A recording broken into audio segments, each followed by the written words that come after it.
Hey everyone, it's Aaron from MTGChallengers bringing you another Magic the Gathering gameplay. Today we have me playing Naya Hexproof going up against Cole playing Boros Burn. We played the basic land game, which I won, so I started things off with a tapped Temple Garden. Cole laid down a Sacred Foundry tapped for his first turn. I played a Foundry of my own, also tapped. Cole played a Mountain and cast an Eidolon of the Great Revel. I laid down a Stomping Ground, paying 2 life for it, and cast a Basara Tower Archer. This caused me to lose another 2 life due to the Eidolon. Cole played a Mutavault and resolved a Trouble, dealing 5 damage to me, taking me to 11. He also lost 2 life himself from the Eidolon, going to 18. I cast an Unflinching Courage on my next turn, enchanting my Archer, losing me another 2 life. However, I gained back 4 life when I swung with it, taking me to 13 and Cole down to 14. Cole played another Mutavault. He then animated his first one and swung with it along with his Eidolon for 4 damage, taking me to 9. On my next turn, I enchanted my Archer further with an Ethereal Armor, going down to 7. I then swung with it. Cole declared no blocks, so I cast a Boros Charm, giving it double strike, losing another 2 life. It hit for a total of 12 damage, dropping Cole to 12 and taking me up to 17. Cole attempted to resolve a Magma Jet at the end of my turn to scry to something. However, this resulted in his Eidolon killing him, giving me the win and taking us to Game 2.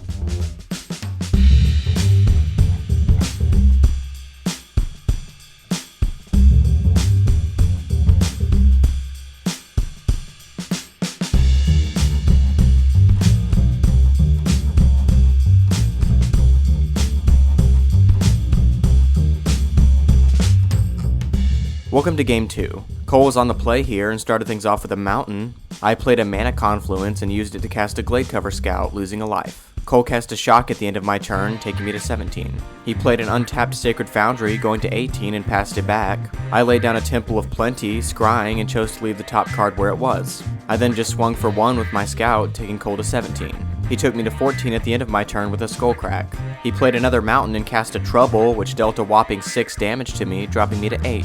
I was able to enchant my Scout with an Unflinching Courage, paying 2 life for a Temple Garden and another life for my Confluence to do so. However, I gained back the 3 life when I swung with it, going back up to 8 and taking Cole to 14. Cole played a Mana Confluence of his own and passed it back. I laid down a Temple of Triumph, scrying, and chose to send the top card of my library to the bottom. I then cast a second Unflinching Courage, losing another life, going to 7. I then swung with my now 5/5 Scout, but Cole cast another Skullcrack in response, preventing me from gaining any life and dealing another 3 to me, dropping me to 4. Cole still took the 5 from the Scout, going to 9. He was able to finish me off on my next turn with a War Leader's Helix, giving him the win and taking us to Game 3. Welcome to Game 3. Cole took a mulligan down to 6 cards and I was on the play. I started things off with an untapped Temple Garden and a Gladecover Scout, losing 2 life. Cole just played a Mana Confluence and passed. I laid down a Sacred Foundry, paying another 2 life for it, going to 16, and enchanted my Scout with a Madcap Skills. I then swung with it for 4, dropping Cole to 16. He cast a Shock at the end of my turn, taking me to 14 and losing another life himself due to his Confluence. Cole played a Mountain and cast an Eidolon of the Great Revel, losing another life. I played a Temple of Triumph, scrying, and chose to send the top card of my library to the bottom. I then cast a Magma Spray, killing and exiling the Eidolon. It still did lose me 2 life, going to 12. I swung for another 4, taking Cole to 10. He played another Mountain and cast a Chandra's Phoenix, losing another life.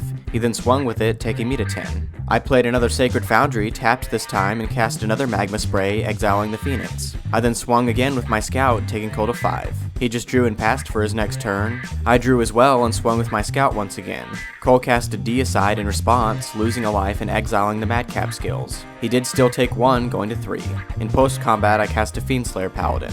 Cole cast another Phoenix, but since this took him to 2 life, he decided the game was unwinnable at this point, so he scooped, giving me the win to the game and the match. So that's it for this gameplay. To see the lists for these decks and others, be sure to click the annotation for the deck text. If you enjoyed this video, be sure to subscribe to the channel, like the Facebook page, and consider making a donation to support this project. Thanks for visiting, and if you like what you see, subscribe for more Magic the Gathering content.